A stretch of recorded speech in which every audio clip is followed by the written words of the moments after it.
Part 1 में आपने देखा कि मनीष राकेश को बोल के हीरे लेने जाता है और लेके आते समय ड्राइवर बहुत स्पीड से गाड़ी चलता है।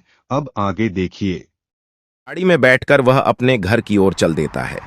रास्ते में सुनसान सड़क पर ड्राइवर तेजी से गाड़ी दौड़ा रहा था। मनीष, सुनो, इतनी जल्दी क्या है?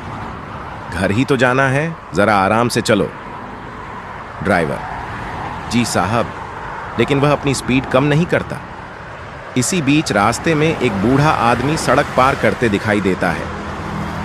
वह इतना धीरे चल रहा था कि गाड़ी के नीचे आ जाता।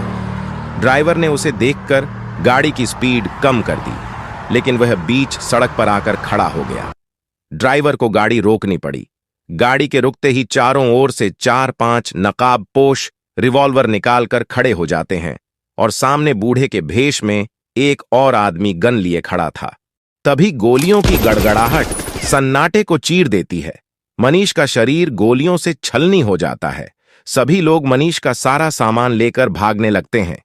उनमें वह ड्राइवर भी था। ड्राइवर, साहब, आपको तो कोई नहीं जानता, लेकिन मैं साहब को एयरपोर्ट से लेकर आ रहा हूं। मैं पकड़ा जाऊंगा। राकेश, मैंने सारा प्लान बना लिया है। तुझे तेरा हिस्सा बाद में मिल जाएगा। फिलहाल तू ये 1 लाख रुपए रख और यहां से दूर किसी अनजाने गांव में चला जा, जहां तुझे कोई पहचान न सके, और अपना फोन तोड़ दे। मेरे इस नए नंबर पर 2 महीने बाद फोन करना और अखबार पढ़ते रहना। अपने परिवार से भी बात मत करना। सब सही रहा तो पूरी जिंदगी काम नहीं करना पड़ेगा। सीमा को जब यह पता लगा तो उसका बुरा हाल हो गया। घर में रिश्तेदारों का तांता लगा था। हर कोई हैरान था। पुलिस इन्वेस्टिगेशन कर रही थी, लेकिन कुछ भी पता नहीं लगा। रात के समय सब सो रहे थे। तभी सीमा को एहसास हुआ जैसे कोई उसके बालों को सहला रहा है। सीमा की आंख खुली, लेकिन वहां कोई नहीं था। तभी उसे खिड़की के बाहर एक परछाई सी दिखाई दी।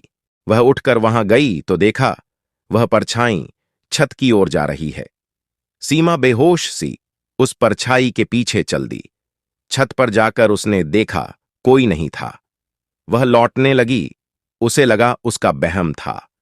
तभी उसे किसी के रोने की आवाज सुनाई दी। सीमा ने पलटकर देखा, काले कपड़े पहने एक इंसान रो रहा है। सीमा, कौन हो तुम? यहां कैसे आए? सीमा कुछ आगे बढ़ी तो उस इंसान का चेहरा दिखाई दिया। भयानक काली आंखें, लाल सुर्ख, एकदम काला पड़ा चेहरा। मुंह से खून निकल रहा था। सीमा के पैर जम गए। वह भागना चाह रही थी, लेकिन भाग न सकी। चीखना चाह रही थी, लेकिन उसके गले से आवाज नहीं निकली। वह आदमी रो रहा था। मैं मरना नहीं चाहता था, उसने कहा। यह सुनकर सीमा का दिल धक से बैठ गया। यह तो मनीष की आवाज थी। सीमा तेजी सी चीखी। घर की सारी लाइटें जल गईं। सीमा वहीं बेहोश होकर गिर पड़ी। घर में सारे रिश्तेदार सीमा को ढूंढ रहे थे। तभी किसी ने छत के गेट खुले देखे। 2-3 लोग भागकर छत पर आए और सीमा को उठाकर नीचे ले गए। सीमा को पानी के छींटे मारे, जिससे उसे होश आ गया। वह होश आने पर चीखने लगी, सीमा, मनीष, मनीष, जाने दो मुझे, वो छत पर मुझे बुला रहे हैं। सबने मिलकर सीमा को पकड़ा, लेकिन वह रुकने का नाम नहीं ले रही थी। सीमा की मां ने उसे संभाला, पानी पिलाया। मां, बेटी, क्या बात है? तू छत पर क्यों गई थी? सीमा, मां, वो छत पर हैं। वो रो रहे हैं और कह रहे थे मैं मरना नहीं चाहता था। मां, बेटी, मनीष अब कहां से आएंगे? उनका तो अंतिम संस्कार भी हो गया। तुझे गहरा सदमा लगा है। तू सोने की कोशिश कर। सीमा, नहीं मां, वो यहीं हैं। अगले दिन पुलिस वालों ने आकर बताया कि उनके ऑफिस